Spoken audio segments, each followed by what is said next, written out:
Hello and welcome to Fowl Plays, where we look at tales of tabletop tragedy that are sure to ruffle some feathers. I'm your host, BossGoose, and today we have two stories for you, both featuring edgelords who take things too far, as events in and out of game reveal hints of their darker natures, and put the rest of the players in their groups on guard. Before we get started though, grab a d20 because it's time to drink or sink. After our wager with the collector, we now have in our possession an old map that shows the location of a remote island in treacherous waters.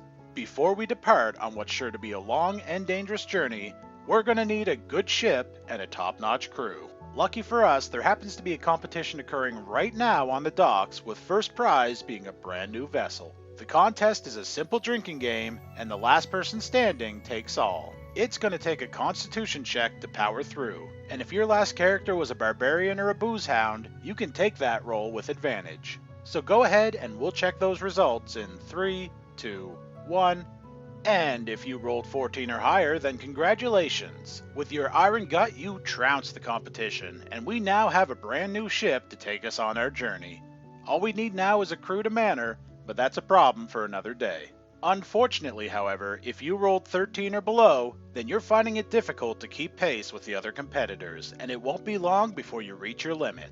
Lucky for us, the rules do allow for you to switch with a partner. All you need to do is hit that sub button. Not only will that allow me to tag in, but it'll also provide you with updates whenever new content is available on my channel, and easy access to dozens of videos that'll keep you entertained for hours while you nurse that hangover. Now, without any further delays, it's time to take your seats and wet your beaks as we dive on into today's tale. Our first story is titled, Player Says He Wants to Murder Us, Doesn't Understand Why We Don't Want Him Back in Session.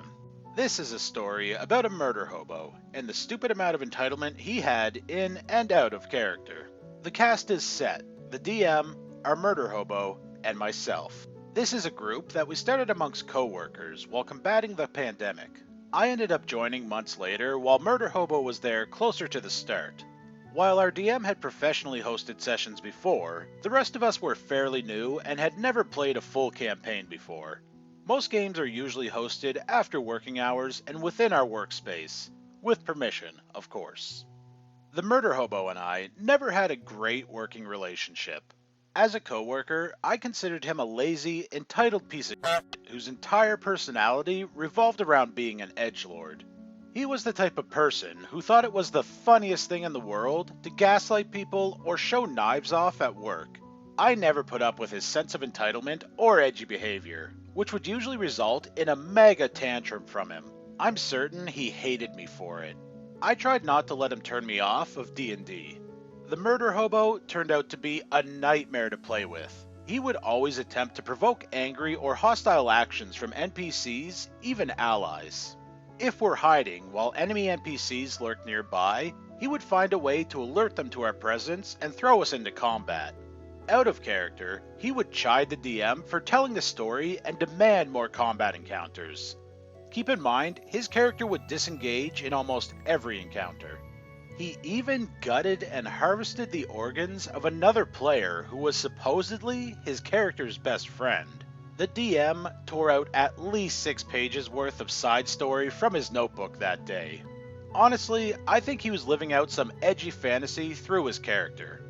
One day, while we're waiting for the rest of the players to arrive for our game, we see the Murder Hobo being escorted across the parking lot by a security guard. He had this little eating grin plastered across his face as he was marched across the pavement, almost like he was proud of what he'd done. Only I and the DM were present when this happened. He's walked into the building, collects his things from his locker, and he's walked out. Needless to say, our session ended before it even started that day. Murder Hobo had been fired. We later find out from the Murder Hobo himself that he was compiling a rather long list of current and former co-workers, including those in our D&D group that he personally wanted to murder, and that he mentioned this to his psychiatrist. Of course, this was immediately reported to the appropriate chain of command, and he'd been fired nearly on the spot. It was eerie how nonchalant he was about the whole thing. He only tried to come back to the campaign once, the following week, but was swiftly turned away by the DM before he even had a chance to leave the parking lot. Last I'd heard, he'd been complaining to a former player about being banned from the game. He thinks that we were already bullying him and that it's unfair we won't allow him anywhere near the group. It's almost been a year since we last saw him. I don't think he'll ever make an attempt on our lives, mostly because he's a simpering coward. Since he's been gone, our games have been much more enjoyable, and the amount of combat character deaths has gone down significantly. Good riddance.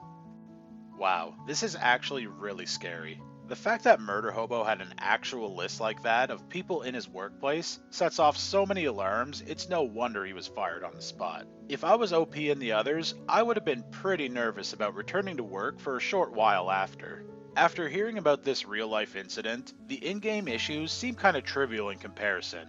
But, to touch on them quickly, complaining about the amount of storytelling in a storytelling-based game is pretty ridiculous. Combat in TTRPGs can be fun, sure, but really, it's the RP moments and the plot twists that are the meat of the game. So if you're getting annoyed at the DM because there's too much story, then you're probably playing in the wrong type of game. Picking fights with all the NPCs is kind of a pain too. It makes the rest of the party have to work that much harder to accomplish simple goals or enlist aid for something that they need to do. All that's not terrible though. The really sketchy part in character was the gutting of the other PC.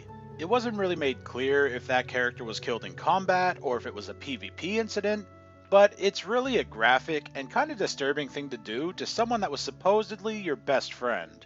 I'm not sure what the purpose was or what was accomplished aside from making everyone else feel uncomfortable, but between this and the list of coworkers in real life, it makes Murderhobo look like a very unstable person. Now, who knows if he actually ever had plans to act on any of these darker thoughts, but things like this must be taken seriously, and I hope that he was made to continue to see a psychiatrist after all of this went down to ensure that he got the help that he needed and for the safety of everyone else.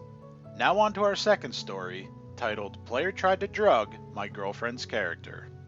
For context, this is quite recent, as in just happened a few weeks ago recent. COVID isn't raging in my area, so me and my friends arranged to have our first in-person session of the campaign, which has been going on for 4 to 5 months now. The only people who really matter in this story is Rose, who I've been dating for 5 years, and the toxic player, Jared. Both fake names, and of course DM, who will just be DM. Jared's a relatively new player. This is his first big campaign. He is very, very edgy.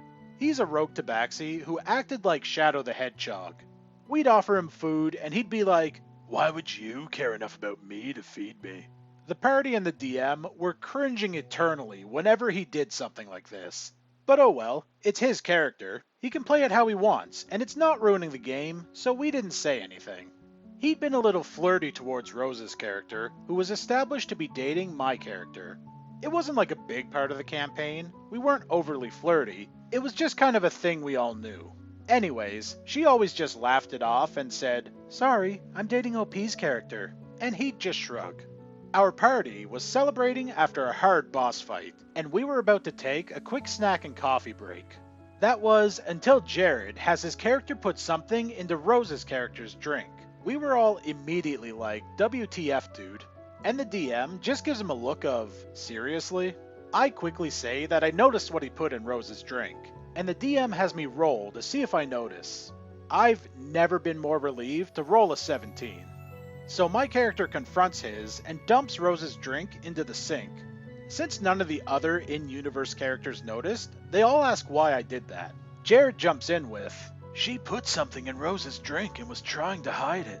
Excuse. We all knew what he did. Luckily, the DM said that the burly bartender noticed and kicked Jared's character out, while we all continued to party. Jared spent the rest of the campaign sulking, and the entire party just silently agreed to keep Rose and our other female player away from him. We played for a few more hours, and for those hours, someone would always butt in if he tried to speak to them, or they'd ignore him. Not the most climactic story, I know. But I think from now on, I'm checking me and my girlfriend's drinks whenever we're playing with him, which is in about a week. TLDR, Edgy Catboy tried to put something in my girlfriend's character's drink, I stepped in, and he tried to blame it on me. The party no longer trusts him. Edit. Oh wow, this got more popular than expected. Sorry this is late, I don't use Reddit much. After reading some comments, I messaged the entire group, and we all agreed that we don't want him in our campaign anymore. The DM messaged him and made it very clear why he's not allowed back. We came up with a story that the party covered him in bacon and left him in an area heavily populated by wolves. So, there's no two ways about this. What Jared did was really sketchy. I'm not sure what the motivation behind putting something in the drink was, or what the plan was had it been successful, but just the act alone is enough to raise more than a few red flags. There are enough real-world horror stories associated with this kind of thing that it's not something that should be taken lightly when it happens, even if it is restricted to in-game. There's really not a whole lot more to say about this story. OP and DM did the right thing by calling him out, and I think they all made the right call removing Jared from the game altogether after this incident. Once trust is lost like this, it's hard to get it back, and it wouldn't have been fair to the group or to Jared to keep him around while keeping him at arm's length. I hope Jared takes this as a valuable lesson that this kind of thing is not okay in any circumstance and uses this opportunity to grow. But anyways, thanks for checking out my video and sticking around till the end. I upload new content every Tuesday and Friday, so make sure you check out my channel for more D&D stories. And if you like this video, go ahead and hit that subscribe button and leave me a goosebump in the comments below. Your feedback and support is greatly appreciated. But until next time, be good players.